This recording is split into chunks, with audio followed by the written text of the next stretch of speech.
Good evening, everybody. Welcome in. This is The Spread. I am Cameron Tarrant. With me, as always, my esteemed co-host, SoCon, John Hooper, on this Thursday, February 25th. John, we're almost to the end of February. That's crazy, isn't it, man? A big hodgepodge as we head down the stretch here. We got like SIDs about to pull their hair out, with literally every spring and fall sport going on in the spring. It's crazy, man. We've got football, we've got baseball, we've got basketball, we've got Soccer, softball, men's and women's soccer, we've got hockey. We've got I guess the Big Ten's playing hockey. I mean, we've got pretty much everything you could imagine going on right now. I don't know if tennis. I don't know if they're playing. Yeah, they're playing. Actually, Furman's like number 23 in the nation in women's tennis. Really? Like, who knew? Well, I saw their softball. Well, I saw Furman's softball team just smoke somebody the other day. I mean, just absolutely. Was it North? Oh, I have to check on. Might have been North Greenville. I don't know, but they absolutely just. It was 11-0. Yeah, right. Not nearly as bad as that Auburn baseball game. It might have been South Carolina State they beat. Yeah, it might have been. John, who was Auburn playing in baseball that they beat? Alabama A&M. 33-0, the final of that baseball game. It's like the toughest sport for HBCU schools is hands down baseball. Like, yeah, like they're pretty competitive with everybody else in Division I and football and basketball, but like baseball, there's a great drop off, which I've always thought made no sense. Like, maybe they just don't have enough money to put into facilities. Maybe. So you never know. Because it takes a good bit of money to just build a football program. Yeah. So I don't know, it's just crazy. It's a crazy time we got going on right now. All these sports playing here in February. But John, we're going to get into some Southern Conference. The basketball regular season race is, I mean, it's crazy. It's winding down. Saturday's it for the regular season, and it's a tight race between. It's like a three-horse race right now between Furman, UNCG, and then Wofford's just right there on the outside. But it's so bizarre because if you're deciding it on winning percentage and not just wins and losses, or tiebreakers, essentially, then. See, like Wofford's got one more loss than Furman. So Furman's clear in the loss column of anybody. Right. They've only played 14 games. Well, and that's not their fault. I mean, they actually made the one game up they were supposed. They missed. Say that's better than Samford. Samford's only played 11. Samford's just like, you know what, guys, we'll see you in Asheville. They're going to take the 10th seed and go on. They're happy with the 10th seed, I guess. But we'll talk about the Southern Conference basketball race going on, the regular season winding down this weekend. Week 2, John, of the spring FCS football season this weekend. Had a pretty good weekend, week 1 last weekend, especially in the SoCon. Got some really good game. Yeah, and we got some really good matchups this weekend as well, and all around the FCS. So we'll talk about the SoCon schedule, make some picks this week in football. But before we do all that, John, there was some big news this week in the sports world. If people don't know or haven't heard, Tiger Woods, the professional golfer, I mean, one of the greatest of all time, was in a single car accident on Tuesday afternoon. A really bad car wreck down in morning there, but it was afternoon here. Yeah, afternoon here, morning out there in Southern California. A really bad accident he was in. Had to be cut from the car he was driving. According to the doctors and medical staff at the hospital, he's sustained pretty significant leg injuries. I mean, I'm talking. I think we're talking compound fractures to his right leg. Did I hear that he was on his way to meet Drew Brees for breakfast? Is that right? So he was in Southern. Well, the Genesis Open was just the past weekend, and so he was already in California for that. But he was going to meet several NFL players. He was actually doing a video, like a golf video, with a couple of NFL players. That's right. So he was on his way to that because he had already done one when he ran off the road or something. I think he did one. And look, we're not really sure what happened. The sheriff's department out there has said that they don't suspect that Tiger was on anything or was drunk or anything like that. I mean, it was like 10 o'clock in the morning or something. Yeah, you'd have to be. I mean, like my initial thought was he dropped his cell phone. That was my immediate thought. Yeah, and I thought maybe he was maybe speeding a little bit. Didn't see the curve ahead on that he eventually ran off the road on. But you brought up a good point before the show of he was driving a new car and maybe he wasn't used to it. Yeah, he was driving a brand new Genesis that the sponsors of that tournament last weekend had given him, and guess maybe he was trying it out. Maybe he floored it to see how fast it could get up to. I don't know. Nobody really knows what happened. Tiger, after he got out of surgery the other day, actually when he woke up, said he didn't remember much of what happened. He didn't even know he'd almost died. Yeah, like literally almost, which is good. I mean, they weren't graphically going and what they had to do to his legs, but like they were like so swollen and had so much pressure, they pretty much had to just cut them open. Yeah. Tiger's probably pretty lucky that he's not going to lose those legs. Now, look, the things with compound fractures and things like that that you have to worry about after surgery is infections and things like that. So Tiger's not out of the clear. Yeah. But hopefully he can, heal.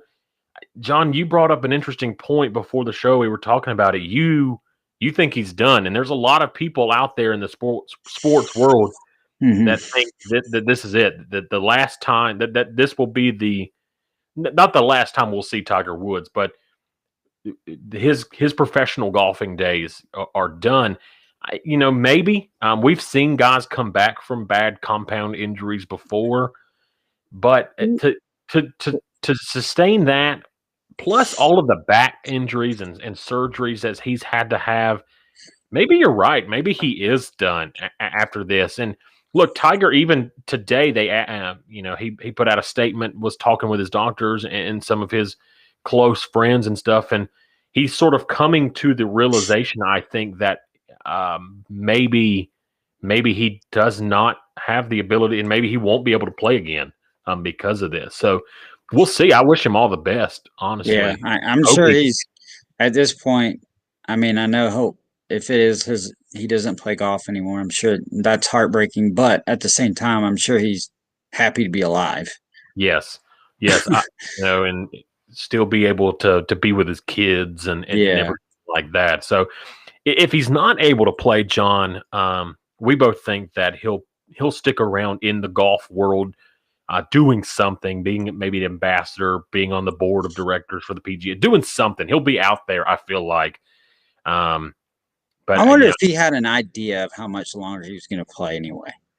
Well, I think Tiger had sort of, he's been dealing with all these injuries over the past few years, and he's been having all these surgeries, and I think he's been trying to fight father time. Essentially, he's been trying to still be his younger self, and he's just not. I mean, he's 45 years old. He's not that 21-year-old kid that we saw. I think pro athletes just need to stay out of California. Apparently, I mean, we had one near tragedy. We've already had one, tragedy earlier with. And actually, what was that good? Exactly a year apart. Like, wasn't the Kobe accident like the same day? Almost, yeah. Almost the same day. Yeah. So pretty much right around there. Right. It was like bizarre. I want to say it was a year and a month, or a year and 2 weeks to like the day or something.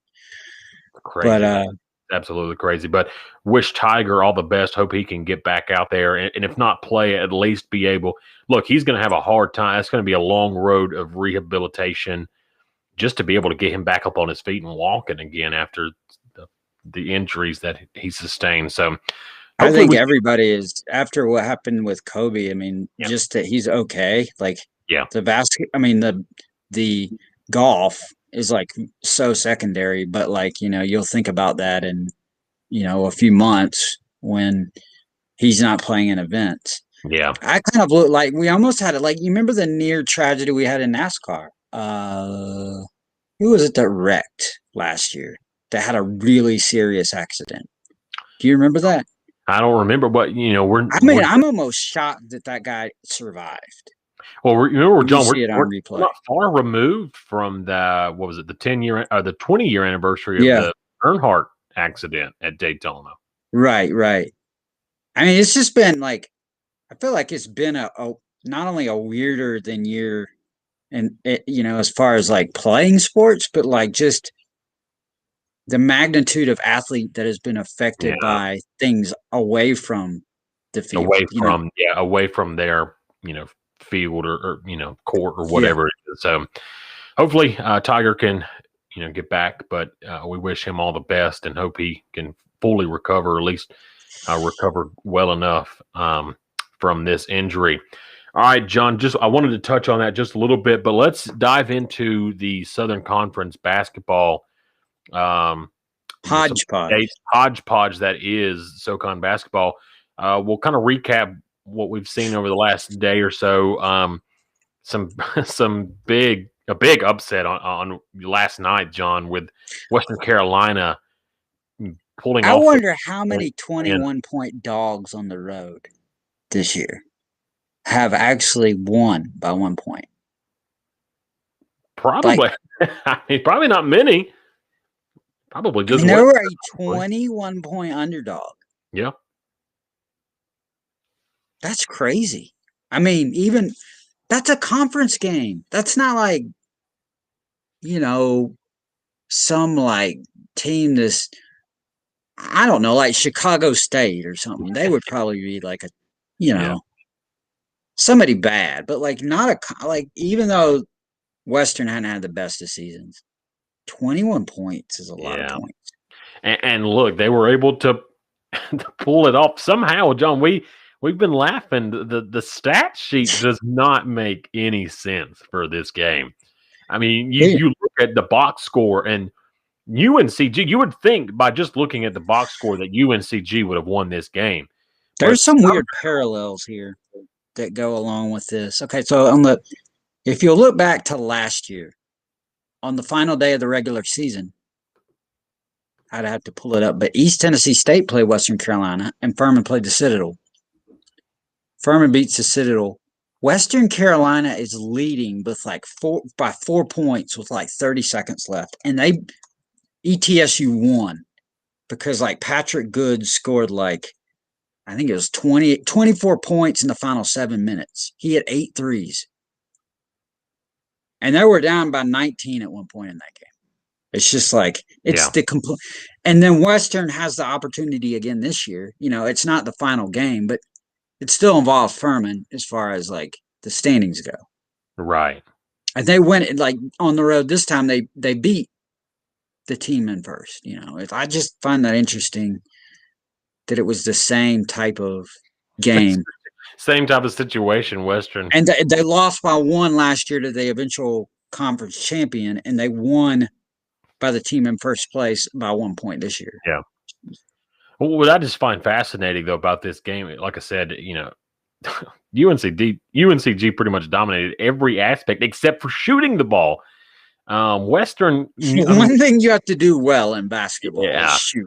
And look, I mean, UNCG at times has had problems this year shooting the ball. Now, look, honestly, they didn't shoot it badly. I mean, 39% from the field, where they were 35% from beyond the arc.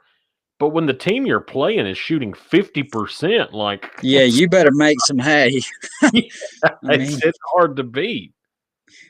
like last night, like at the Furman game, for instance, you Yeah. felt it okay as long as the Citadel wasn't shooting well either from 3-point range. Yeah. But like, had they made like 3 or 4 in a row, you'd been like, well, Furman needs to get their act. I mean, they still fell behind by double digits, Yeah.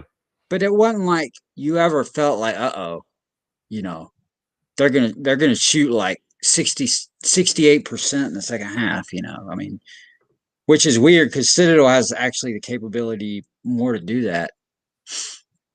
Yeah, and one thing we saw last night, Furman continuing to roll, gets a nice win over the Citadel at home. I believe it was a 9 or 10-point victory for a 9-point victory for the Paladins. And look, I mean, Furman played well. Look, Citadel played well. Our first half, Citadel was right there with Furman. I mean, they're so much better this year. They and that was one of the things. I know they're only 2 places higher, I guess, in the standings, maybe. But like, if you saw that team play at this point last year, it's like it's mind-boggling how much better they are. I mean, it's like, honestly, this team would beat that team by 30 points. I'm not kidding.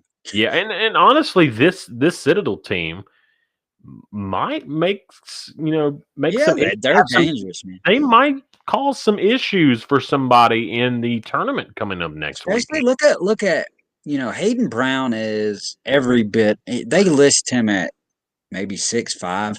Yeah, I bet he's 6. Well, they've already beaten teams like Chattanooga. They beat Wofford, didn't they? I mean, it's. But he's just so like, even though he's only like 6'4", 6'5", whatever, he's just like, he's so strong. Like, he's so powerful. I mean, yeah, it's just hard to, like, and Furman did a good job of it because I think they won the battle of the boards last night. But I mean, still, it wasn't easy. Yeah, I think Furman is developed. What I've seen them develop over the last few weeks is a rim protector. Like, guys are actually thinking twice about going in there against Slauson and Gurley, because if they go in there, they may have to get a new basketball if they don't shoot it. If they shoot it in the vicinity of Slauson. Yeah. Noah Gurley having a good night for Furman last night, 21 points. For him, had a couple assists, 5 blocks in there for him as well. Career high, yeah. So a good night for him. Clay Mounts, 9 points, but that's something. But he really had a nice night. Rebounding. Yeah, he did it. He had 3 steals, I believe. Yes, he did. Bothwell played. I mean, I think Alex Hunter, if you're looking at consistency, I think he's probably been Furman's most consistent and throughout the whole year. If you were to give an MVP, now he won't. The bad thing is everybody looks at statistics, but like, having watched him, I could tell you Alex Hunter has had probably for that team an MVP year. Yeah, I mean, if I'm looking at it, because like if he doesn't have some of those games, they completely fall apart. Yeah. He's been huge for them this year. Jay, talking about Slauson, he didn't have the night scoring, but he contributed in other ways. Especially on the defensive side of the ball. He's been so huge here, especially recently. I mean, the guy's been coming up with some crazy blocks, and on the offensive side, he had 7 assists last night. It's funny because I saw him after the game, and the guy is like literally just happy, like I mean, I think it doesn't bother him to come off the bench. He just wants to play. I mean, yeah. He's actually better off the bench, which is it's really strange how that works. How some players just are more comfortable, I guess. Yeah. Would you like to see that? I mean, having a guy that it's not worried about him being the star. He just wants to get out there, play, and contribute and help his team win. You like to have guys like that, on your team. So another nice win for Furman. We'll get into their game with Wofford coming up in just a little bit. Another surprising one last night. Chattanooga was up big against against Mercer, but they let the Bears come back and beat them in overtime. Yeah, Ross Cummings with a big night, had 28 points. Shot the ball really well. It was. Let me see. Is it their what is that? Was that their senior night? I believe it was. Down in Macon, I think so. So nice to see him go out on a high note. At least in front of the home fans. And that's a game that earlier this year. I don't know if you remember, but way back at the beginning of conference play, like Chattanooga or Mercer got up like 28 to 5. Yeah. And Chattanooga came all the way back and won the game. I think I say 28 to 5. That's probably an exaggeration, but it was a 19-point game at one point in the first half, and Chattanooga came all the way back at home to win. Well, it's kind of the opposite last night. Mercer literally had to battle their way back the whole game, and Chattanooga's both those teams are very dangerous. VMI is very dangerous in a conference tournament type situation. I always think it comes down to maturity.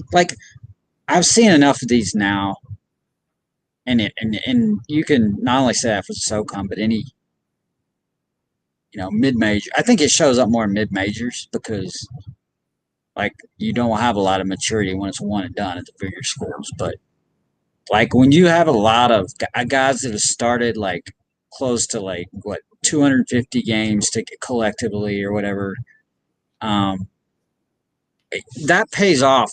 And it's one of those stats that'll never show up, unless you just went back and researched it. But every team I can remember had 2 or 3 veteran, guys that. I mean, it wasn't even ETSU last year, even though they had a lot of transfers, they still had guys that had been in the program. It wasn't like they were just. It wasn't like this year where they're just all playing in a new system and everything, Yeah.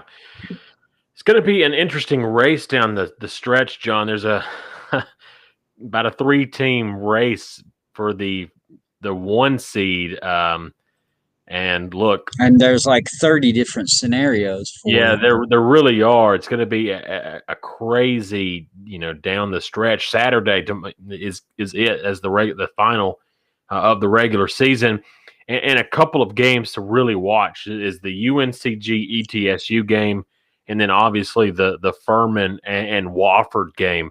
But John, both I think are going to be on local TV. I know for sure the Furman Wofford game is. I believe I'm right by saying it's a doubleheader, and that the ETSU. So, going into that game, Furman and Wofford will already know the result of ETSU UNCG. And if you're UNCG, it's simple. You've got to win. You've got to beat ETSU. It'd be kind of hilarious if ETSU wins that game. Yeah. Because does that change Wofford's mindset? Yeah, absolutely, it would. Yeah. Because then Wofford knows they'd have to win. Look, here's the scenarios. Furman, you beat Wofford, you're the 1 seed. Yeah. That's easy. That's easy. I mean, that's easy. If you're Furman, you beat Wofford, you're the 1 seed going into the tournament. For UNCG, you beat ETSU, you need Wofford to win. But if you're Wofford, you need ETSU to somehow beat UNCG, and you have to beat Furman. Right. And you still might not. You still might not get it. Yeah. That's how crazy it is. Yeah, it is.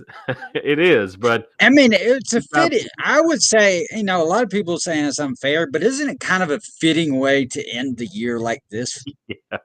I mean, it's been such a crazy year. I mean, I couldn't have written it any better than this. Yes. No, I agree.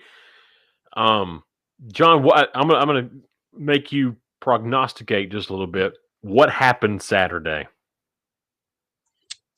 Well, Who's going to end up once the dust settles on Saturday? Who's the 1 seed next weekend? and I hate to say this, like I said all along, that the team that wins the regular season probably won't win the conference tournament. But at this point, I mean, it is looking like. I mean, basing it on the fact that Wofford has not played in a week, it's the exact opposite of what Furman had to encounter the first time they played. And Furman got smoked in that game. Right. They just in the second half, for whatever reason, up 9. Storm Murphy just completely took over. Yeah. Like what? I've never I think literally he scored maybe 12 points in a row by himself. I mean, because it's not like we talked about this at lunch. And this isn't like saying the matchups in this game. I think Storm Murphy is one of the best players in the SoCon. I think hands down. Yeah, I'm gonna throw up the current standings right here as they sit, John. So we mentioned Furman right there on top. So you're saying you're believing that Furman's going to get it done up in Spartanburg. I say that when history doesn't really support me here. Yeah. Because Furman has not won there since January 24th, 2011. But I will say this is really accurate about college basketball. And the one area they usually get it right, probably 75% or 80%, even more so than football, is the fact that, they have football, they have the Sagarin ratings. Yeah. But like in basketball, the net ratings, okay, so they measure all these metrics like, offensive efficiency, defense, and they add them up and rank you. Yeah. Usually, I mean, that team goes on and is the best team. Like, rarely does that not pan out. I'm going based on the analytics of it rather than because while Furman's not as good of a 3-point shooting team this year, they're actually a better 2-point shooting team. And look, they're still one of the better defensive teams in the league. I just don't, if Noah and Jalen Slauson keep playing the way they are, and I don't see any way, I don't see how you beat Furman because Alex Hunter has consistently been good, even when at times Clay Mounts and Mike Bothwell have struggled. Yeah, look, I really want Furman, to win Saturday. I want Furman to win, clinch the 1 seed. I guess that sounds like a homer pick. Yeah, but I mean,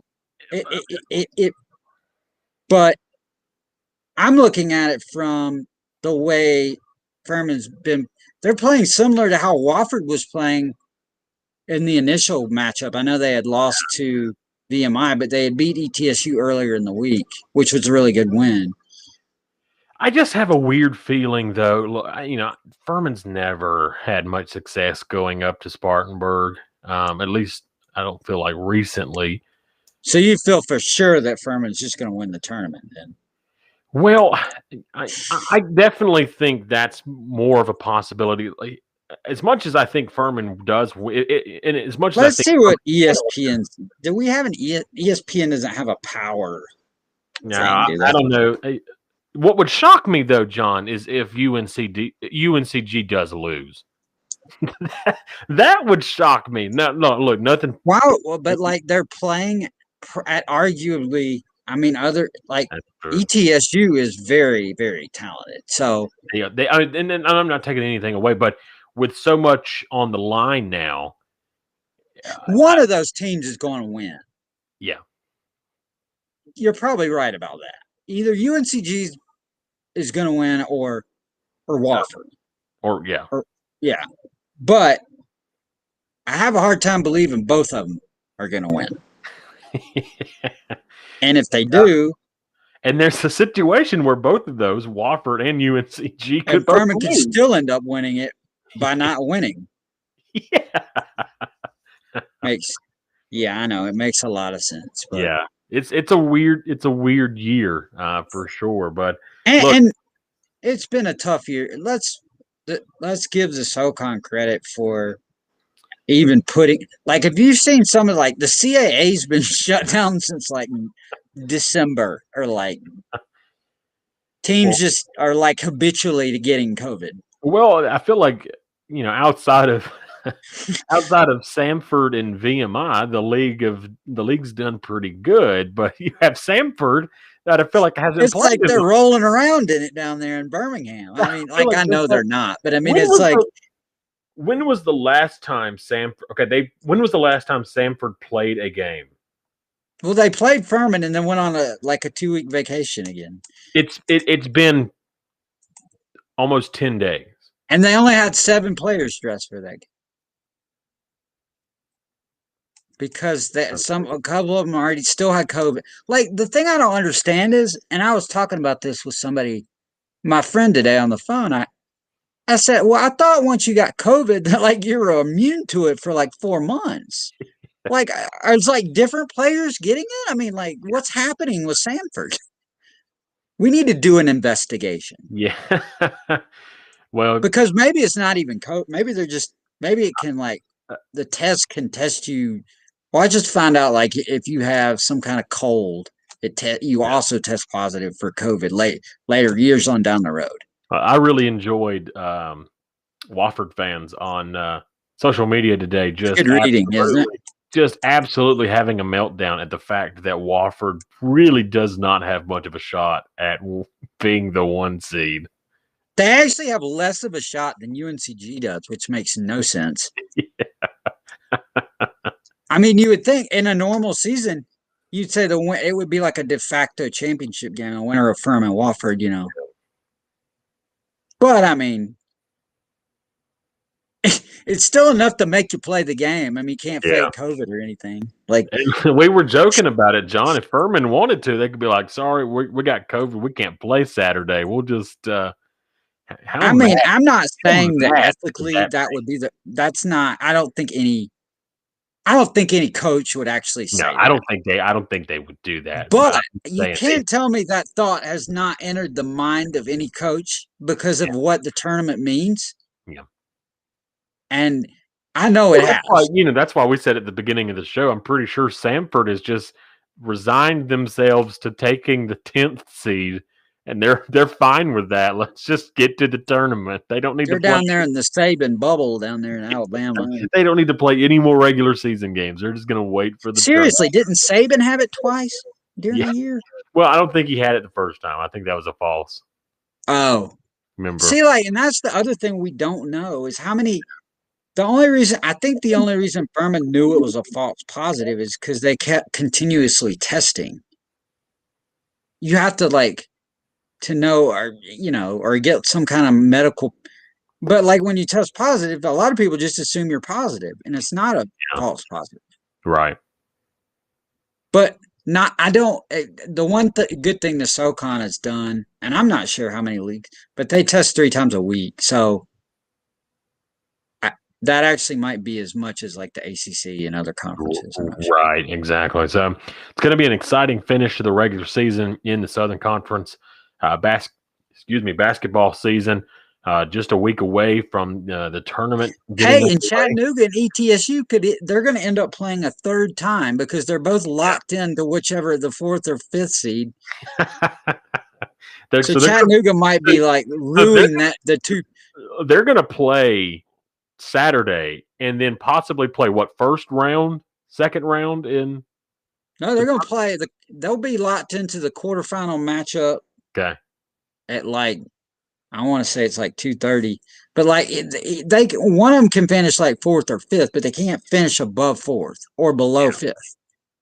Like, I think so I think I'm right by saying this. I don't know, because this is where it gets weird. So if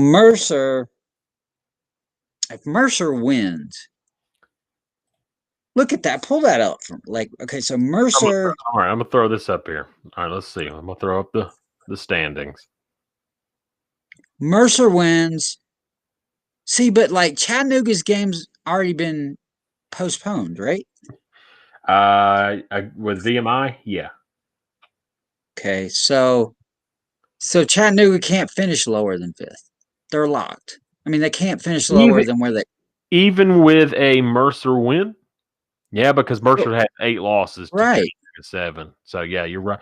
Now, and VMI, their game with VMI would have been a huge game. Yeah, that would have been. Now, but VMI is like sitting back. We got to buy, guys. Or like, no, hold on. Let's see. Well, yeah, because VMI, I mean, they're locked in at the. They're 6, right? Yeah, they're locked. What?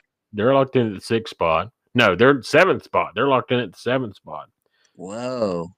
So they really wouldn't have faked COVID.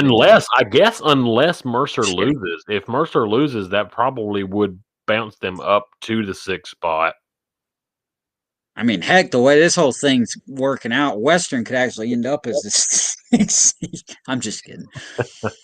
Well, one thing we know, that is who Mercer's playing, Western Carolina. So if Western wins, yeah, they would be 4-13. Samford, unfortunately, is locked in. That still, I don't think would bump Western up over the right. 6th. They wouldn't be over the Citadel. So one thing we know for sure, Samford is going to be the 10th seed. So you've got one matchup already set. Wait, you've got two matchups, 3 matchups set. So wait, okay. So VMI is not playing anymore. They're locked into the 7. They'll play Samford, 7-10 game, right? And then you have 8-9, which should be in Western Carolina and the Citadel. That would be Western Citadel. And the first day is pretty much set in stone, almost. I mean, essentially. And then you've got one of the quarterfinal games set in some order. It'll be 4 or 5 ETSU Chattanooga. Yeah. I don't know. So then you would have 3-6. So who's in 6 right now? So Mercer wins, they're the 6th, but if they lose, Mercer will play one of Wofford. Well, I don't know if Furman can finish below 2nd now. I don't think they can. If UNCG wins and Wofford wins, Furman would move to 3rd because I know Wofford fans. So they will play either Furman, Wofford, or UNCG. Yeah, depending on what happens. Yeah. So like, there's really only 2 games that matter now. So they got it right on that, televising those 2. I mean, essentially. That's right. Yeah, I think that's right. Because I don't even know why if there's any other. I'm sure there are other games, but like, they're not really meaningful. True. In terms of. It's crazy, man. It's going to be a wild weekend in basketball. As Herm Edwards would not say, you don't just play to play the game. Well, actually, that's right. Play to win the game. Play to win the game. You don't just play to play it. But Sunday. One thing for sure, John. When we get back on Sunday, we'll know for sure what the final standings are going to be and what the. See, like there's. I feel like there may have been positives in Samford's program still, but why would you play Samford the Citadel? Like, what good would that do? Well, they're not playing. That game's canceled. I know, but like, even if you could play it, why would you? Why play that game? I mean, like, get an extra bit of practice. I guess. Something. Get an extra opportunity to get COVID from Samford. Right, exactly. All right, so just so everybody, just a reminder to everybody out there, we are live here on Facebook, YouTube, Twitter. I hope everybody is enjoying the show so far. I got to get into a little bit of football. Also, too, feel free if you're watching us live to comment, send us a shout out on social media while you're watching. We can actually see those messages. And if you have any questions or have a response to anything that we're saying, we'd love to have some audience interaction within the show there as well. So feel free to give us drop us a comment. We can actually I got a question for you. Display your comment here on the spread, here on the show. So how does a program like VMI, we'll use them as an example, they've got a football game this weekend. There's all these sports going on. How do you keep that from crossing over? I guess that maybe is a better what do you mean question for over? Well, like say, the baseball team I think had to pause for COVID. So there's already 2 teams on campus that have tested positive for COVID. Well, we know there's a lot of football players and they're all over the place. How do you keep them sort of in their own bubble? I'm sure they just happen to. They're having to do that. I'm sure the football team and baseball team aren't really commingling with each other right now. So, but the way this thing is spread is bizarre. You could probably just. I don't know. I'm sure they're not they eat. Obviously, they may not eat at the same time, but say somebody misses a spot cleaning Well, the football team probably eats together in the facility. Okay.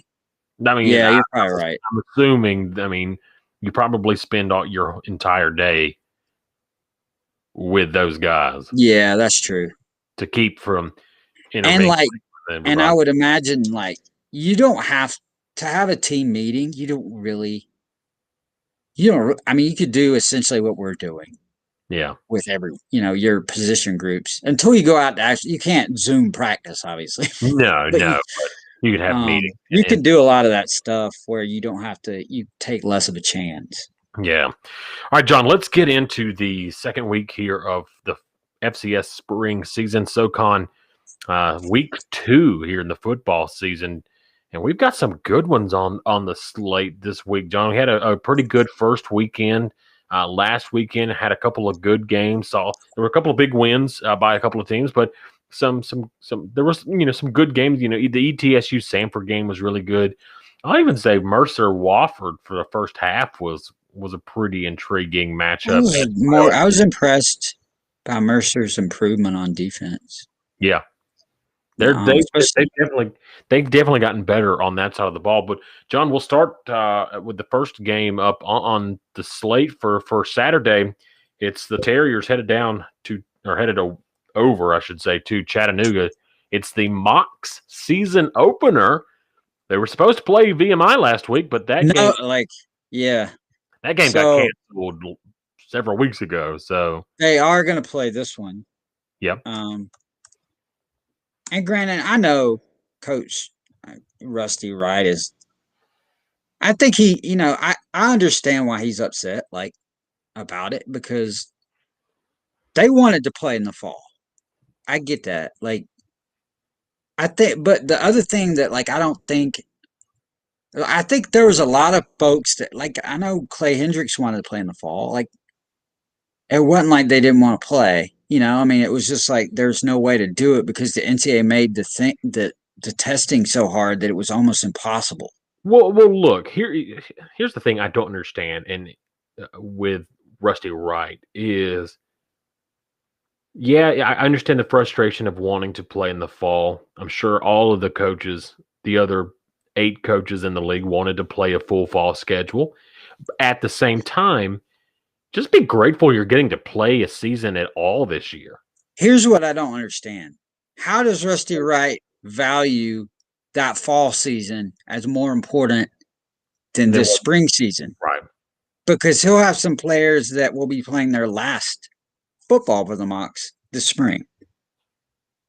So it's as important as it's ever been to those guys. That's what I don't get. I don't think Rusty make some of the comments that he's made recently if he didn't have a mass exit of players from his team. Well, that's what I mean, because it makes no sense that you're putting more, because it was kind of why is he saying we're putting everything into the fall? Well, I get that. Everybody else is too.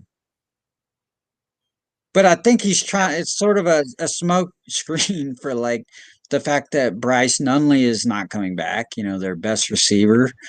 A slew of other guys are, and that's what I hate. What I hate about sometimes in FCS football and even mid-major basketball, I understand why guys do it because they're trying to fulfill a dream they have. But at the same time, and look, they're not going to be very good at quarterback. I don't think I think that's going to be a weak spot for them, isn't it? Yeah. Well, I'm trying to figure out. Okay, they got Ilum Ford back at running back. That's like the one bright. So the guy that played. Okay, so the guy that played was in Drake the fall. Arnold. Did he even come back? He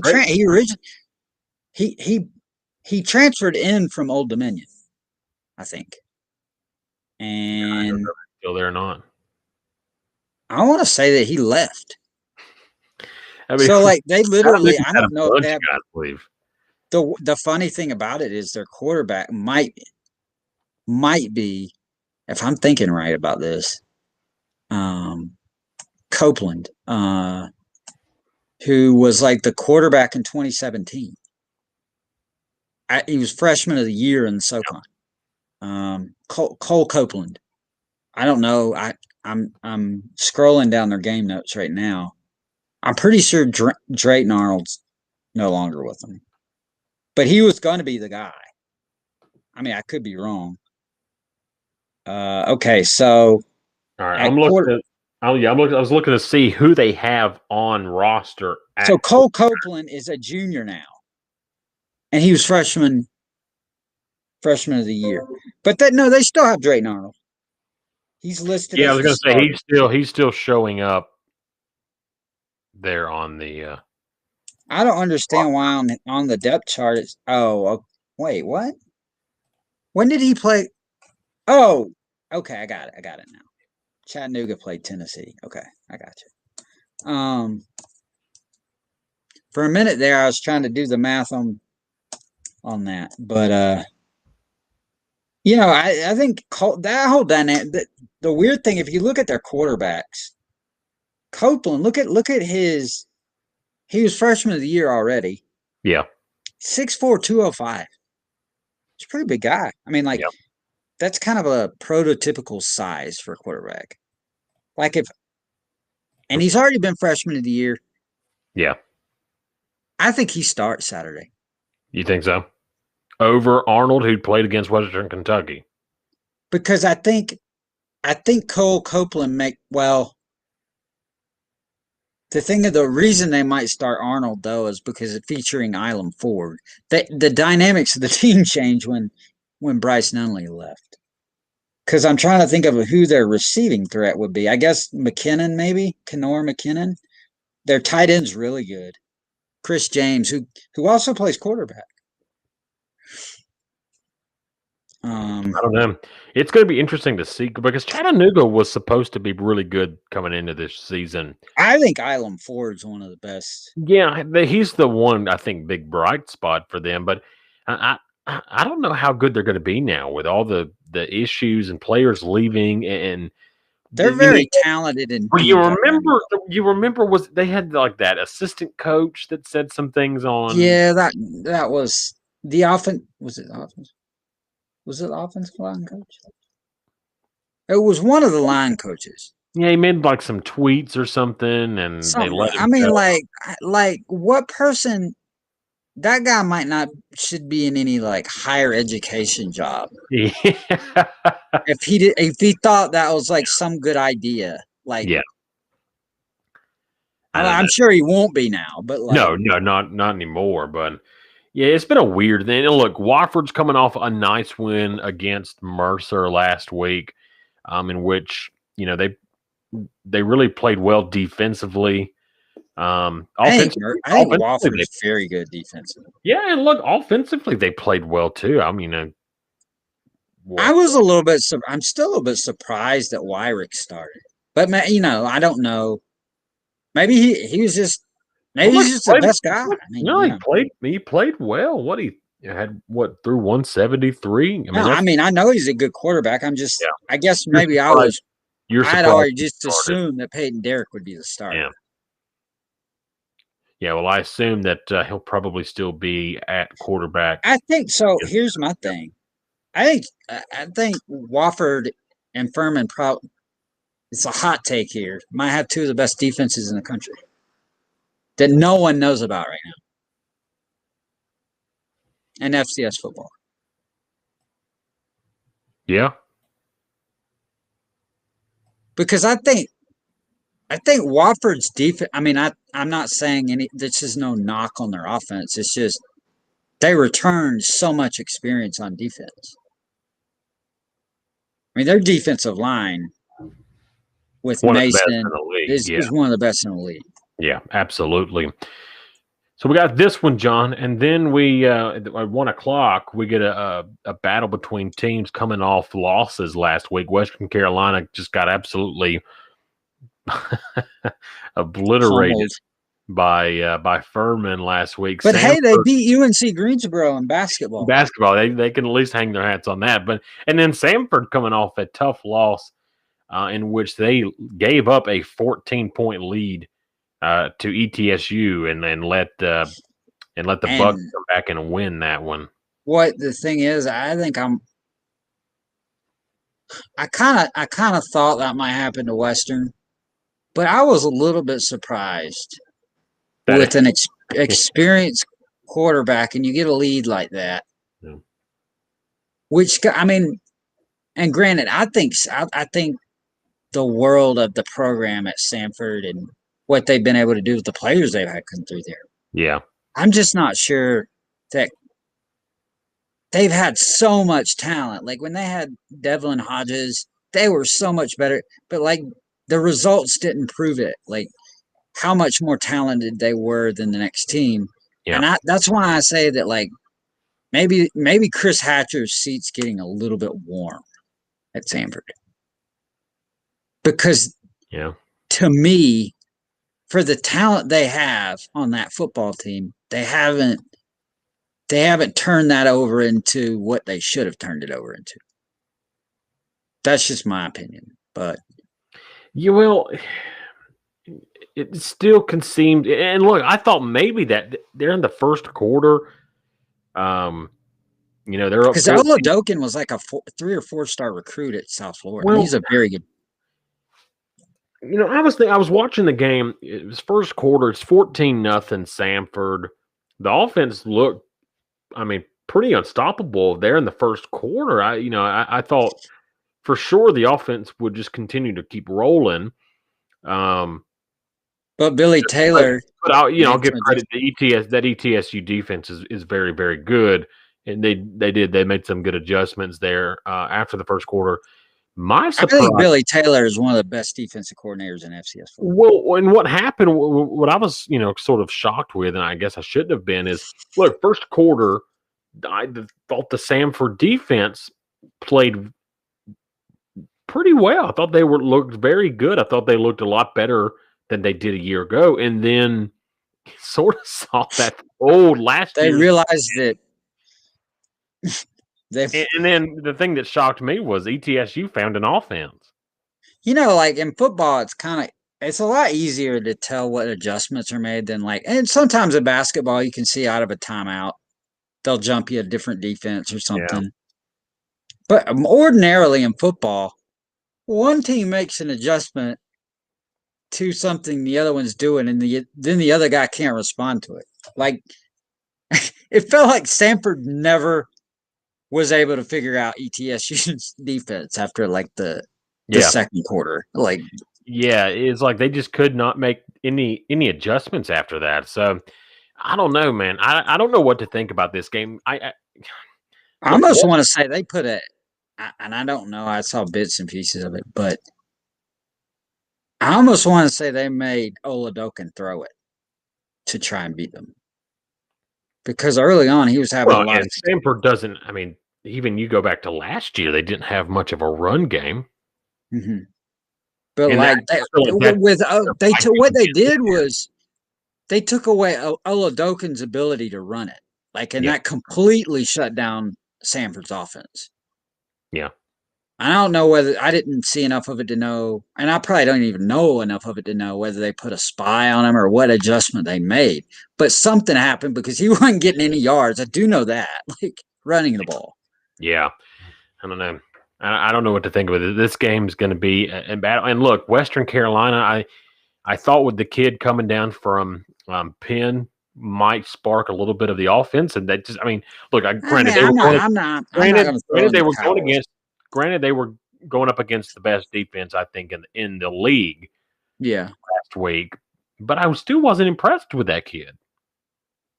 Well, here's my thing. I mean, and look, I'll say this too. On his behalf, he's been with the team like less than a month or something like that. Yeah, and that's the thing is that people were, some of their fans are saying, well, we played in the fall. We should have been better but not really. I mean, you had a guy that was probably not going to be your starter in the spring, or else they wouldn't have brought in 3 guys during the spring.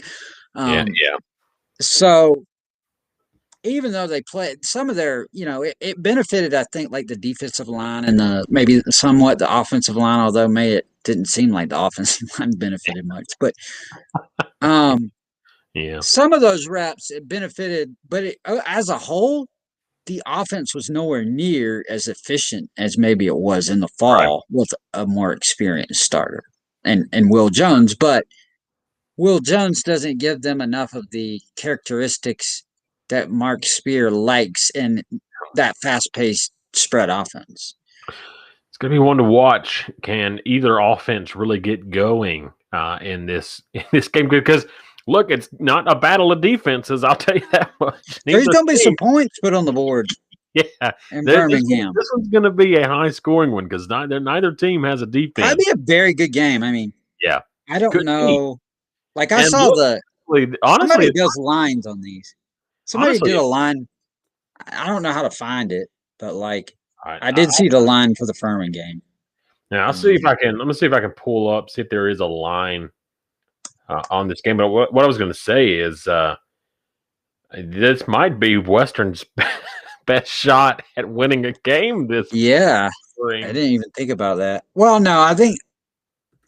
Well, I don't know. I mean, you could say Mercer. I think Mercer's defense is going to be too good. Plus, I think that game's down there, so probably not going to. All right, let's see. All right, Western Carolina. Oh, John Samford, a 15-point favorite. Yikes! Yikes! Oh boy, that's a lot. I mean, even though they're at home, that's a lot. I mean, you just wonder how bad, are they really? I mean, Samford is, I will say ETSU's pretty good. I mean, they were playing on the road too. So it's unfair to make a judgment on Samford. Like maybe we're making the judgment on Western Carolina. But on the same hand, Furman's very good. I mean, yeah. So it's tough to say either way. I mean, they got it. I think you just got to throw that game out for Western Carolina and just play like Samford's your first game. Yeah. 15-point dog. Because I mean, there were points in that game to where they made good play. They never made good plays. I felt like the defense throughout the day made some good plays. I can't remember a play on offense, one play. And this is something that in any football game you can usually recall like one play that the other team has successfully. Not one. Not one. I can't remember one. Maybe the touchdown run where Furman missed a tackle and they scored. Yeah.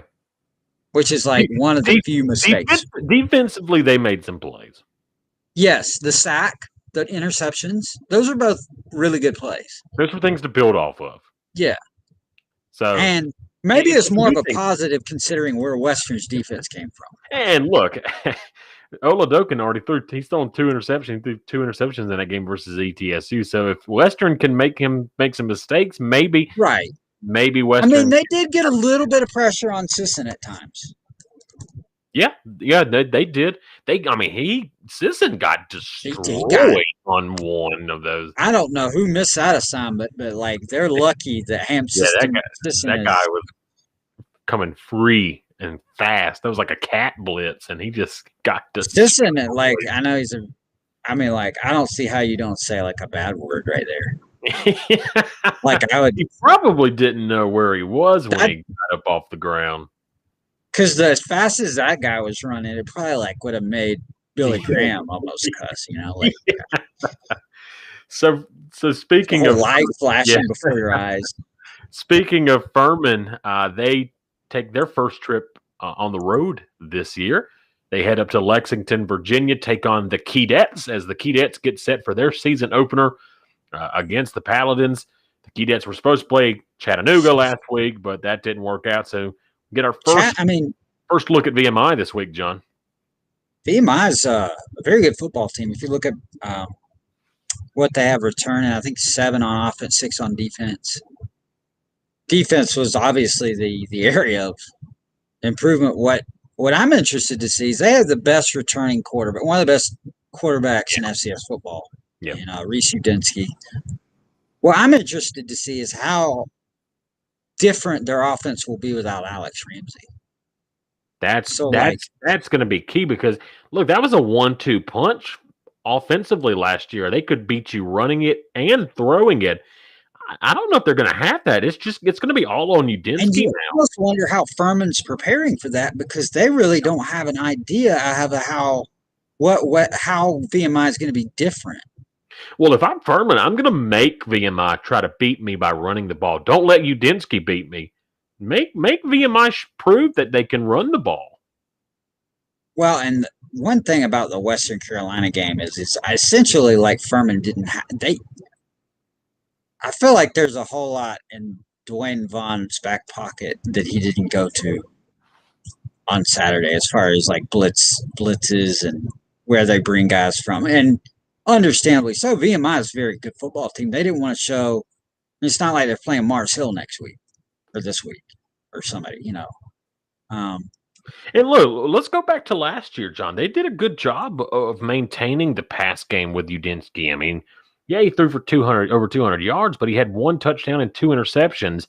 It was really Alex Ramsey was the guy that really did hurt Furman. Yeah, he had a long touchdown run. Furman won 60-21, so it's not like VMI ever really threatened Furman.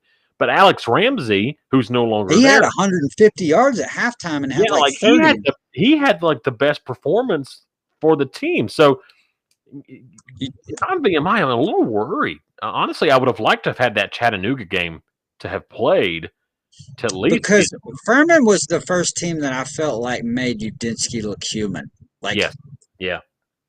Other than like the other teams, other than Robert Morris,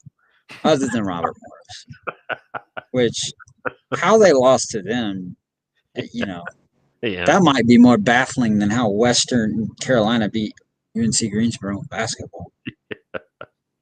How do you let that's bad. Like anytime the SoCon loses to a conference like the NEC and a non-conference game, to it not even a upper echelon team in that league, it's bad.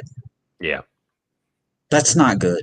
Not a good look at all. But look, VMI was much improved last year. If they can have any sort of improvement on the defensive side of the ball, they might have a decent spring. There's a real shot if. Depending, obviously, we got to see what they look like, but they could essentially win. We talked teams this fall. We talked about Billy Taylor and how good he was as a defensive coordinator. On the flip side, I think the SoCon and maybe in FCS football, VMI has one of the best offensive coordinators in Brian Shepard, who completely transformed VMI's offense after coming in from Northern Arizona. They're dangerous offensively. I mean, they'll put up that guy's a head coach somewhere someday. Yeah.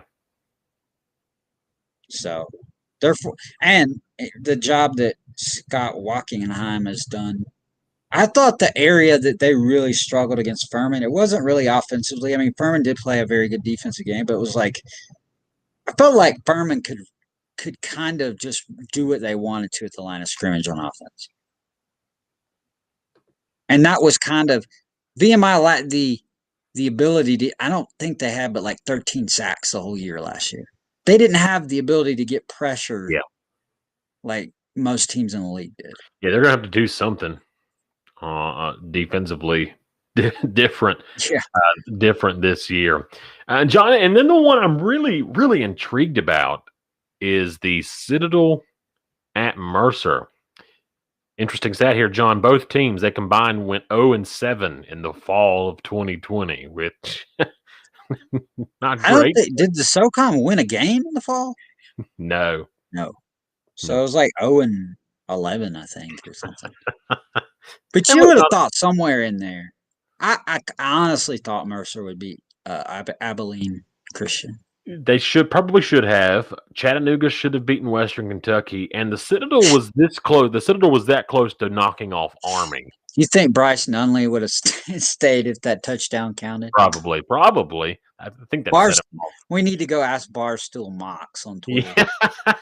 Well, get Barstool Mox. He's awesome, by the way. You should give him a follow. He's good. Yeah, stuff. He's awesome. Yeah, Barstool Chattanooga, guys. He's pretty funny. But I'm interested to see because Mercer. I mean, look, the Citadel did not play well in the fall, and their numbers are really low. Like for I don't know what to make of this Citadel team. Over the summer, before the fall season, I actually thought the Citadel might be one of the better teams in the league. You and me, I picked them to win. We both picked them to win. And then they didn't have 34 players didn't show up the first day of practice. Yeah, then the fall happened, and I don't know what to think of him. Now, is Brandon Rainey going to be starting Saturday? Do we know that? No. I mean, like he's gone. Oh, he's not even there. He's not even there anymore. So I'm pretty sure Jalen Adams is your starter. Let me see. Hold on. Is that the kid they brought in the second half? Against Clemson, and I think he played against Army some. He's a good. I felt like he was the better quarterback all spring, all fall. Yeah. For whatever reason, Brandon Rainey just.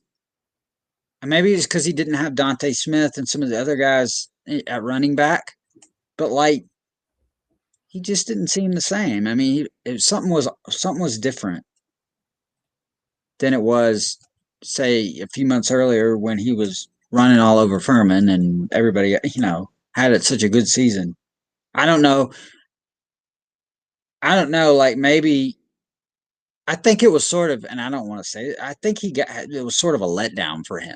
He was kind of let down. Yeah. Because, COVID like destroyed some people's dreams of their final season. That's just how bad it was. Like I mean, not only from a health standpoint, but just from a mental. Yeah. Which I guess has helped too. But like that's. Big thing for the Citadel, they do have Raleigh Webb back, which is their big playmaker at wide receiver.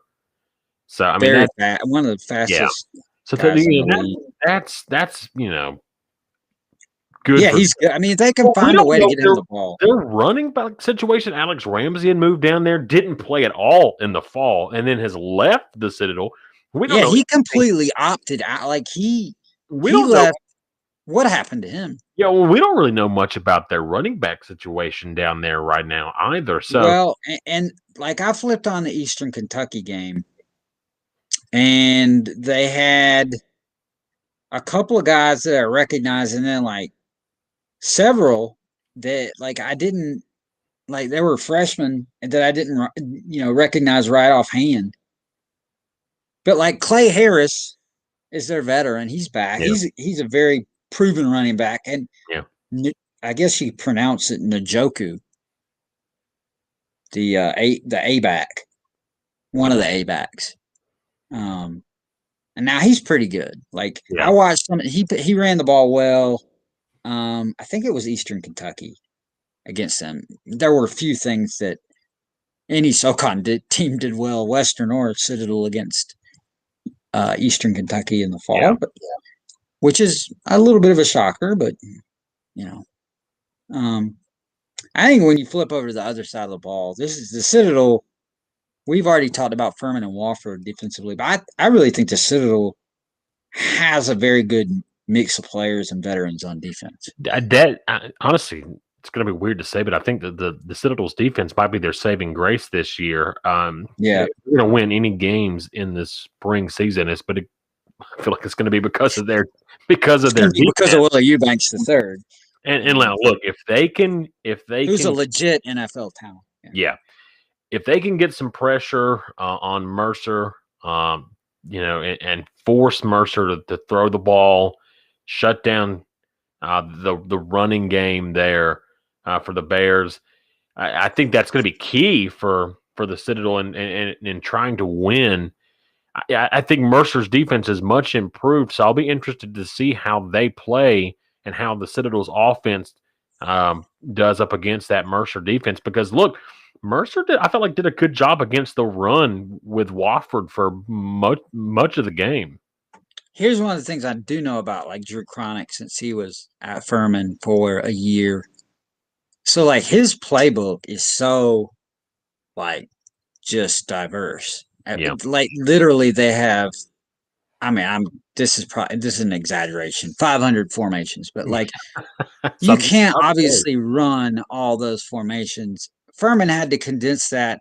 I mean, the luxury Furman had was they had a quarterback that was a veteran in PJ Blazowski when, so like he ran an option offense, in high school and had an understanding of it. Mercer is kind of switching a lot offensive scheme, from what Bobby Lamb had to now. And even though they had Harrison Frost and Robert Riddle, who was a drop back passer, it's a completely different offense. Yeah. So I'm wondering how condensed or how limited Drew Cronick is in what he wants to do. Yeah. It's going to be a fun matchup. Honestly, I think this one in the Western Samford game, I think those two might be the best games of the day. Now, look, we don't know about Chattanooga. We don't that Chattanooga Wofford. We really don't. I mean, Chattanooga has a lot of good players on their depth chart. Yeah, right here. That game could go one of two ways, I think. Yeah, let's look back to last year. Chattanooga had the best chance of beating Wofford of anybody in the conference. Had them on the ropes, led the whole game in the rain over at Gibbs Stadium. It was the same day Furman played Western Carolina, if I'm not mistaken. And then you remember Wofford forced overtime. Once it got to overtime, it was like, okay, Wofford, they pretty much. Yeah. Like I want to say that Ilam Ford scored on the first play of overtime, and then like Wofford scored on the very next play. And it was just like, oh well, And then like how they do overtime, so Wofford got the ball back, scored again, and then Chattanooga turned it over. I think is how it went. But it's gonna be a fun weekend. Looking forward to some of these matchups here. All right, John. Let's get into some picks now for this week. It's our pick'em section. We got on the docket. All right, last week, John, we had one game get canceled, so we only had 9. I went 7-2. I found that out like 2 minutes after the show was over. John, the Northwestern State game's over. I mean, John, you went 5-4. I had a 7-2 record last week. I've got 11 games because I'm trying to make up that one from last week. So I've got 11 for us. We'll start outside of the Southern Conference and see, and then work our way down. I like this. Work our way down to. So we got pretty close to. We're gonna get some other conferences in play this weekend. Oh yeah, it's not gonna be like. We've got quite a few Big Sky games on the docket here today, John. Good. All right, but first we're going to start in the SWAC. Okay, tomorrow night. Test me. Tomorrow night, Southern and Alabama State. Is it the Hornets Jaguars Classic? It's the Hornets Jaguars Classic. The Jaguars last year finishing 8-5, or runner up in the SWAC. The Hornets a 5-6 second place SWAC East finish for them. So look, I mean, who you got? You taking the Jags on the road? You like the Hornets at home? I'm taking the Jags on the road. I like Southern. I mean, I'm a closet Southern fan just simply because they're like, I think like their jerseys are better than like UCLA's. Like I like UCLA's jerseys, but I just think that the whole uniform combination that Southern has is better. But having said that, they got a lot of tradition, and a lot of that tradition was built during the '90s. You Yeah. remember the great Grambling coach, was it Eddie Robinson, that won like a million games. Not really, but I mean, Yeah. he was the winningest coach, and he might still be in Division I college football. Yeah. I think that's right. So but every year, the only reason people didn't notice Southern was because Grambling was so good. So Like, good. but like there were a lot of times that those two teams would enter that matchup with one loss or undefeated, or Southern would, and lose to Grambling. But that's a great rivalry. Southern's taken a few steps back, but they're still a program steeped in tradition, as evidenced by they're still one of the better teams in the SWAC. So, yeah. like you, I'm going to take the Jags on the road, get a season opening win against Alabama State. John, two teams that were coming off losses last week up in the OVC. I believe that's right. No, not in the OVC. You got to watch the OVC because they've had like OVC's good. Like OVC's good. Moses came to the OVC and like led several teams out of it this year. Wrong conference. I'm thinking wrong conference here. Anyway, two teams coming off losses last week. Northern Iowa, Youngstown State. They meet up on noon on Saturday. You got a whole gateway battle here. McIlvain had a 165 yards passing and a touchdown for UNI, and a close loss at home against South Dakota Bad clock State. management there by Mark. Bad clock management. Youngstown State only could muster up 171 total offensive yards against North Dakota State last week. So one of these teams is going to get their first win of the season. John, you like the Panthers or the Penguins? Well, I hate to do it to the the 4-time national champions of yesteryear, but I think I'm going Northern Iowa, the best team to have never won a national championship, arguably the best team. Really, I could have sworn they've won one. No, they've never. They've been close, right? Mm-hmm. They were remember App State? Yeah, that's right. 2005. That's right. But we ruined. We made Eric Sanders like Friday night a nightmare. It was a nightmare on Elm Street for him. At about 9 minutes left, Jason Hunter forces. Marquise Morrell forces a fumble that Jason Hunter recovers and returns for a touchdown. Wins the game. I like it. I'm going to go with the Panthers too, John. I did not look. I know it was North Dakota State, but I did not like what I saw from Youngstown State last week. They look bad. I mean, like they were bad. Their defense is pretty good, I think, but like their offense, their defense will if be. If they played Western, it might be 3-2. Yeah, but man, and look, UNI was close. They probably should have won that game had it not been for some bad. Yeah, and like that was a really good football game. Like, but I felt like there were some dumb turnovers. Yeah, like on both, particularly South Dakota State. Is a very good football team, but yeah, they are. Northern Iowa had that game was there for the taking for them, and they let it get away. They let it slip away from them. All right, so we're both going to take Northern Iowa, you and I, there on the road. All right, John, two teams coming off wins last week. One of those was South Dakota State against Northern Iowa. They now travel to North Dakota to take on, what is it, the Fighting This is Green a weird matchup. I got this one way wrong last week. They destroyed Southern Illinois. Yeah, North Dakota with the huge win over Southern Illinois last week. A +5 turnover margin for North Dakota. Gronowitski, or whatever his name is, for South Dakota State, 194 passes, 2 touchdowns for him against UNI. So now it's like one of those situations with North Dakota. Like, it's probably like Clemson and South Carolina, since they don't have FBS in the state of North Dakota. So, like, you know how South Carolina, they, like, want to be good? Like, they want to be where Clemson is. So North Dakota wins a huge game to open the season, but like they're never going to be like that team, No, up there, or they're whatever. always going to be baby brother. They're going to be baby brother. So like the exaggerations by their fans are incredible of like how good they are. I'm sure they are good, but I don't think they're winning every other conference. Like they win the SoCon. I mean, like let's temper our expectations. They're good, but I don't think they beat South Dakota State. You like the Jackrabbits? Yeah, I agree. Going Jackrabbits as well. A good win for South Dakota State last week. John, it's interesting. I've never really thought about it before.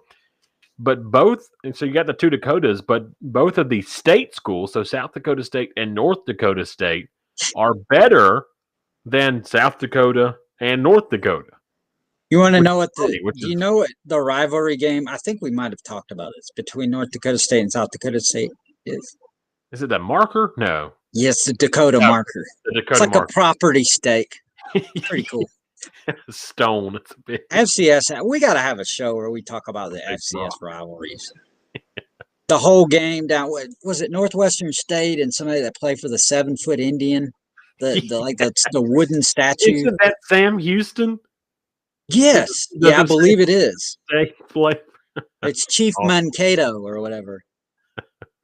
And like it's literally like 300 pounds, so like the whole team has to carry it. It's great. Which is like ETSU and Chattanooga. They play for a big railroad tie. Yeah, like that's kind of heavy. You got the Citadel VMI play for the Silver Shako.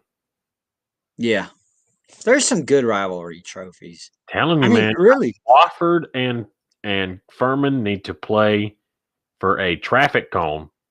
Because of I-85. I couldn't agree more. The I-85 traffic cone it's like a piece of like asphalt or road. Something. I feel like are they ever going to finish working on that road? No, there'll always be some sort of road construction on that stretch. So we'll always be letting them work, letting them live. Yes, yes, we will. All right, John. I promised you some games from the Big Sky. We're going to start with Southern Utah at Northern Arizona. Bonus the Thunderbirds. The Thunderbirds. See, like I always think it's Southern Utah's.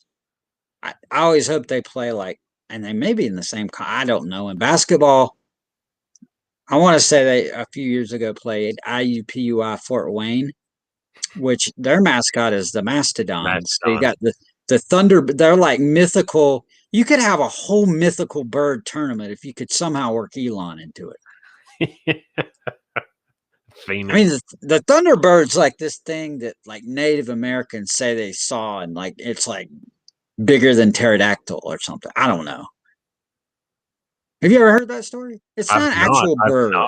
I've not heard of that story. It's not. It'd be like it's not an actual thing. I mean, maybe Native Americans think it is, but like it's really probably not. But I do know what a lumberjack is. Which is there's an interesting story with that. There's like you're gonna have to Google this because it's too good not to. But somebody stole the lumber. There's like I want to say like a 60-foot lumberjack, and it got stolen. How do you steal from Northern Arizona's campus? Right, it got stolen. The whole thing. How does somebody move that? Like, that's like how many? Those people that make crop circles at night or whatever. How do they do that in one night? Like, how did somebody steal? Like, I don't know. He's got like a. Now, I'm getting stories here of somebody like chopping off the lumberjack's head. Yeah, that might be it. That might be it. They had to climb the thing. Like, and who does that? Like, did they ever catch the guy that beheaded the? His name is Skydome Louie, by the way. Skydome Louie, yes. Walk up Skydome there in Flagstaff, Arizona. All right, enough of the the mascot. I got a good. Okay, so there's a good story with Northern Arizona. Last thing, they used to have a running back in 1996, won the Walter Payton Award, named Archie Amerson, and that was back when McDonald's had the sandwich Arch Deluxe, so they called him the Arch Deluxe. There you go. All right, John, did the Thunderbirds take down the Lumberjacks, or did the Lumberjacks find a way to beat the Thunderbirds? There's an old saying down in Flagstaff: you don't just walk in to walk up Skydome and beat the Lumberjacks. So I'm taking Northern NAU here. All right, John. So far, we're 4 for 4. I'm taking Northern Arizona. Louisville Lou or whatever. Skydome Louis. I think the Lumberjack mascot's cool. That's what I'm going with. It is. I mean, like, there's a lot of that took somebody a really long time to like carve, I think. Yeah. Whittle. All right, this one in the Big Sky probably will not be a close one. Got the Weber State Wildcats taking on Idaho State, the Bengals. Ooh. You know, that's the site of Furman's only national championship victory there in Pocatello. In that dome there. And there's another purple team invading that dome this weekend, and it's in the form of Weber State. Who's one of the best teams in the country. Yes. Unfortunately, Idaho State did not have to face Furman, but will have to face Weber State. So Wildcats big. Huge. And there's some there's some belief out there. I think Weber State might be the second favorite to win the national championship. It'd be a good championship pretty game. Sure. Weber State, North Dakota State, that'd be a good. I'm pretty sure they were second on the odds thing. I like it. The Weber State.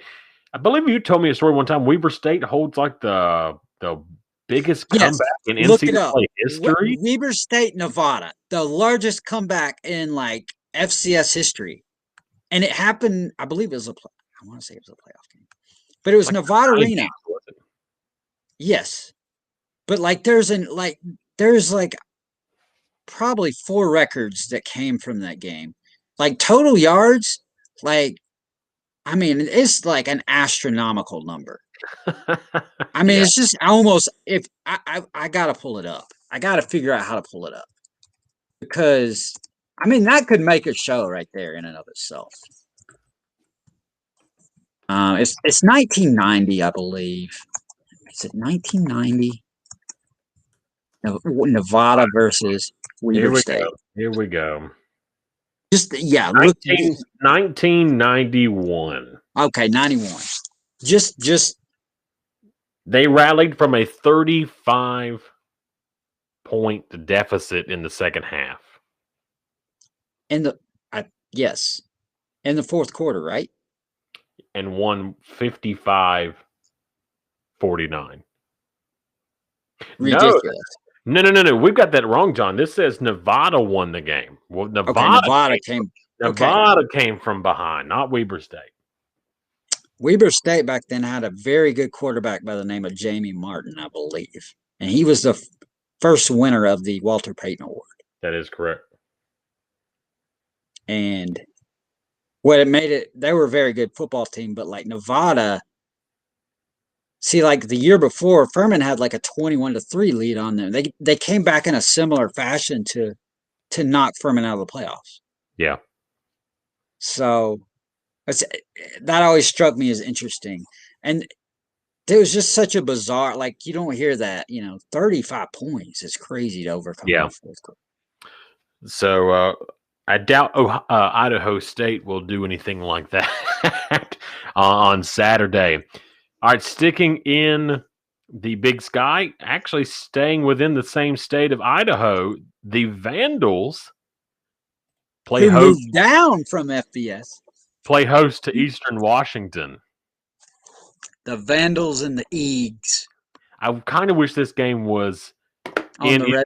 Yeah, it was on the red turf instead of the Kibby Dome. Yeah, the Kibby Dome, which is, by the way, part of a project that made it to Johnson City somehow. Anyway, Also, it's funny that we grouped like the dome games together. Did you do that on purpose? No, because we were just on the Pocatello Pocatello, and like all of them, Northern Arizona in a dome. Yeah, like that was pretty awesome. North Dakota in a dome. I wonder how often that like you have those teams playing at home on the same week. It's generating a lot of power on that big sky bill out there, you know. Yeah.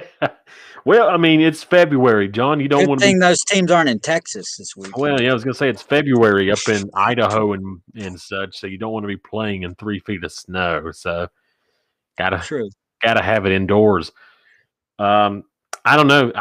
Look, Idaho is probably smart of them to move back down to the FCS level. They were not very good at FBS. They're not very good at the FCS level. No, they're not very good at the but they're at least a little bit. They won 5 games. That's 5 more than they would win on an average year at the FBS level. Hey, you know who used to be an assistant on their staff? Please tell me these stuff. Petrino's brother.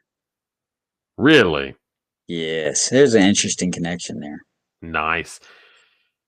As much as I would like to I know a lot of useless stuff, man. Yeah, you really do. You really do. As much as I'd like to pick the Vandals, I'm going to go Eastern Washington, win this one on the road. I wonder who I wonder who the head coach at Idaho is. Like I should probably know this, but I just don't really delve much into the bottom of the Big Sky like I used to. You don't seem to care too much about the. I mean, now that my season has been ruined in the Big Sky from the fact that Sacramento State will not be trying to get back to the quarterfinals of the playoffs and get a bye again. I've just run my Big Sky outlook. Which, like, like for what Sacramento State, I do know this. What they did last year would be like if let me think of a good example in the SoCon.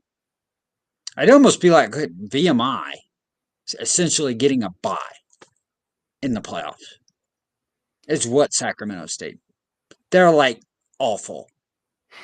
But they still have like Charles Roberts, who's the record holder in FCS for rushing yards, but it was broken by Adrian Peterson of Georgia Southern, not of Oklahoma, of course.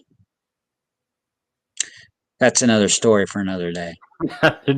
Pick a winner here, John. Eastern Washington, Idaho. I'm going Eagles all the way. Eric Meyer, the ghost of Eric Meyer lives. Eric Meyer. He's a good one. 2005 Peyton Award winner. All right, now we'll come back down south a little bit here, John. One final game outside of the Southern Conference. Head to the OVC. Tennessee Tech getting a nice win over Austin Peay to open up their season. They now have to go on the road, take on the Gamecocks of Jacksonville State. And they might stand a better chance at the South Carolina Gamecocks. Yeah. Look, although Jacksonville State didn't have all that great of a year last year. You know what? I'm going upset here. I'm going Tennessee Tech. How about that? On the road. I like the pick. I really do. They a nice win against. They got some mo now. Like they've got some momentum, beating Austin Peay. But I'm gonna disagree with you, my friend. I'm gonna go with Jacksonville State at home. You're probably smarter on this one, but I think Tennessee Tech is going to be one of those teams at the end of the season that were like, no one saw that coming. Like Austin Peay. Sort of like Austin Peay was, yeah. Yeah. No, I watched that Chattanooga get just smacked around by Jacksonville State last year. Well, yeah. I feel like it was just a bad year for when the SoCon went up against the old. I mean, really, in the fall it was too. I mean, Eastern Kentucky, like, just absolutely boat raced the SoCon. Yeah. Like, I don't remember the last time a SoCon team has, like, played. Samford blew a lead against Tennessee Tech, but, like, SoCon has not been good against that conference as of late. So we're at our first disagreement here, John, and it comes in our 7th pick of the night. All right. Real quickly, then we're going to get out of here. 4 games in the Southern Conference we're going to pick from. We're going to start, John, with the one in Chattanooga. Wofford heading to take on the Mocs.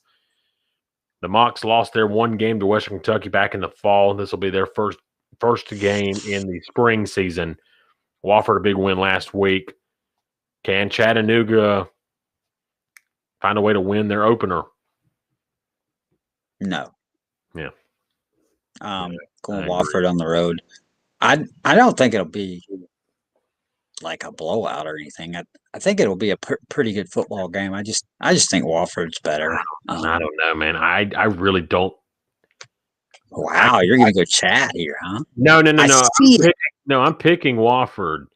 Oh, you think it could be bad? But I think Wofford wins by 2 or 3 scores. Like I don't think it's. Wow. Yeah, I don't think it's close. Any Mocs people watching now, you might want to put that on your locker room. Barstool He's chat. Cameron Tarrant. Direct all your mail to Barstool Chattanooga. God, where you at? Come on. No, I really don't. Where's Bob Mulkey at when you need him? There's too much turmoil around that program right now, and I think Wofford with the win. Who has more turmoil, the Citadel in the fall or Chattanooga right now? It's a tough question, right? I'm going to go Chattanooga now because it also involves their head coach. You didn't really hear from the head coach down at. Does it send a bad message to his players that he doesn't want to play? Like he's raining on their parade. I feel like. I think that's not the right message for coaches to be sending right now. Unless he is voicing opinions from within the locker room. But if that's the case, then it's just going to be a bad year altogether. If those guys don't want to play. If the players don't want to play, because I don't really know. I assume that all players want to play because I just see the Furman guys. They're all excited. Yeah. They're just blessed to have, they say that genuine, like I assume that's the case at Western Carolina, at Mercer, everywhere. I don't assume that there's anyone that's been off for 400-something days and don't want to play. Doesn't want to play. I mean, that just seems bizarre to me. Did they want to play football in the first place if that's the case? Yeah. Yeah, I mean, we're going to agree that Wofford's going to win, but we're going to disagree by how much. I think Wofford wins pretty handily. All right, interesting. How many points get scored, John, between Western Carolina and Samford? Well, these two teams have had some doozies in the past. And I want you, right quick, if you can, pull up the series record there between Western and Samford. I'm pretty sure. I don't have a media guide in front of me. I'm pretty sure Samford's only lost like 2 games in that series. Or 1, maybe. I might be right by saying that.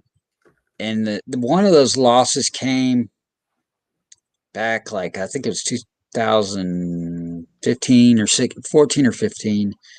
I think it was 15 where it was a 38-35 game. Very good game. And Western comes from behind to win that one. They haven't won all too often in this particular series for whatever reason. And some of the games have just been like, there's one game in there, I swear it was like 70-35 or something, or 7-31, like maybe 2 years ago. It was Devlin Hodges' senior year, so that would have been 2017, maybe 17, 18, somewhere around there. It was it was bad. That was one of several games where he threw for like 600 yards. Yeah, I'm pulling up the media guide here. I was going to see if I could find it. It should be. Well, I was going to say it could be on their game notes, but anyway, like they usually list the all-time series, but it's no big deal. But it's crazy because Samford has won I want to say maybe they've played 15 times, and Samford's probably won 13 of them. I'm guessing. And the weird thing about it is the basketball series between the two is very similar. Yeah. So you're taking Samford has dominated in the 2 major sports against Western Carolina. So you're taking the Bulldogs? Yes. Yeah, I This is agree. 55-42. That's what I'm going with. Yeah, I did not like what I saw. I mean, look, again, they played Furman. That I didn't expect them to do much against Furman. Is 42 points. That's a lot of points. So, I mean, even as bad as Samford's defense can be, jeez. I'm probably not going to go full. I sort of see something in the realm of 45-28. Yeah, that's more reasonable. Yeah, probably more along those lines. Yeah, 45-28 Samford. I like that's that. more reasonable. Yeah. All right. The hometown Paladins here, John, going up to Lexington, taking on VMI. Keydets tied for 4th in the SoCon last year with a 5-7 overall record. Furman putting up 530 yards of total offense on Western Carolina last week, 320 of that on the ground. What do you think happens Saturday up in Lexington? Well, I mean, I think what's probably happened, like 27 out of the last 28 times they played, Furman is probably going to win. Yeah. But I will say, I mean, it's not like it used to be in that series, where, I mean, it was like, I think Furman's a couple scores better on the road. I'm not sure I mean, the line on that game is, I think, 21 points. 21. But I'd say somewhere around there, 17, 21 points. But I don't think, it's not like when Furman used to beat them like 62-7 or like, I mean, VMI was bad. I mean, there was one year they didn't even score like 200 points the whole year. Like, so I'm going to go Furman somewhere in the neighborhood of, I think, 40-17. Seems. Okay. Because I think VMI will score. I mean, I just don't think it'll be very much. Yeah, I like Furman. I'm actually going to say they're going to cover, not by much. I think 3 touchdowns is good. 3, maybe 3.5, 24 points, something like that. But I think they do cover. I don't think they hang 60 like they did last year. But Who knows? But maybe. God, 40, you know what? Maybe 42-21. Furman's next 2 matchups, they could actually put up some huge offense. I mean, I'm not saying that they will, but like if you look at VMI and Samford, like ETSU's gonna, and then they play ETSU, which is really interesting.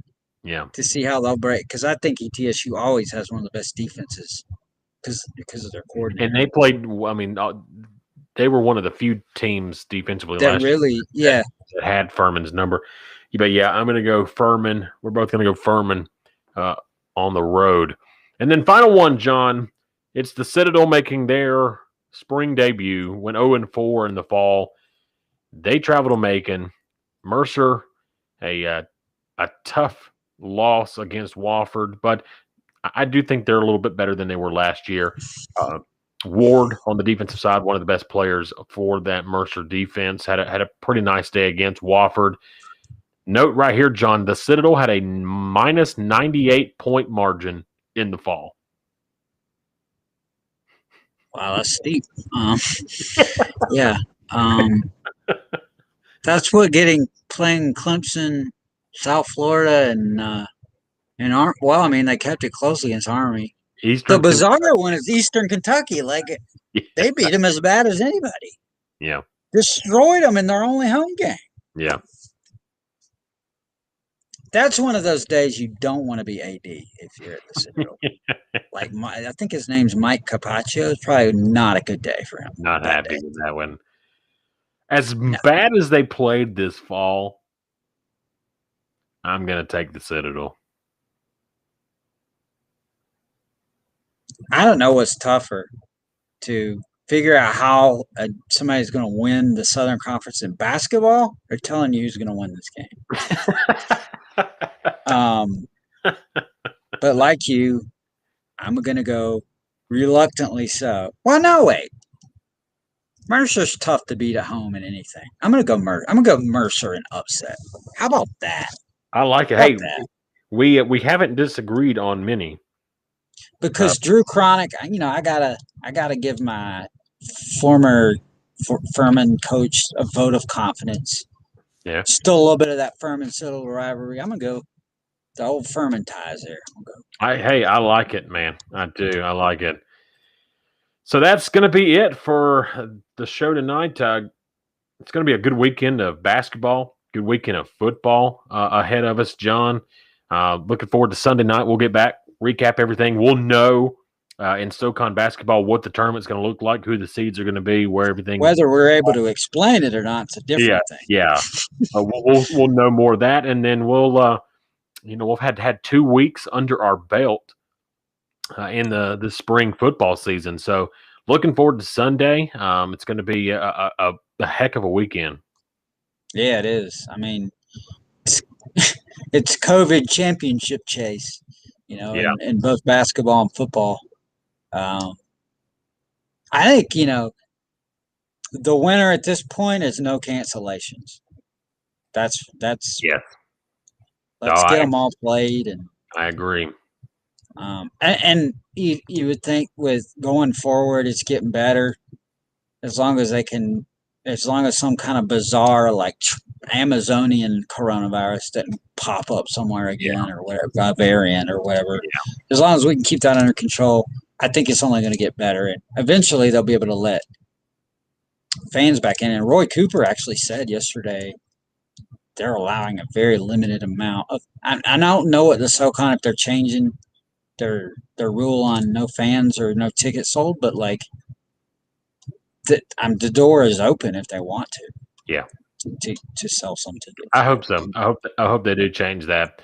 But John, looking forward to it, and we'll get back here on Sunday, man. All right, man. Looking forward to it.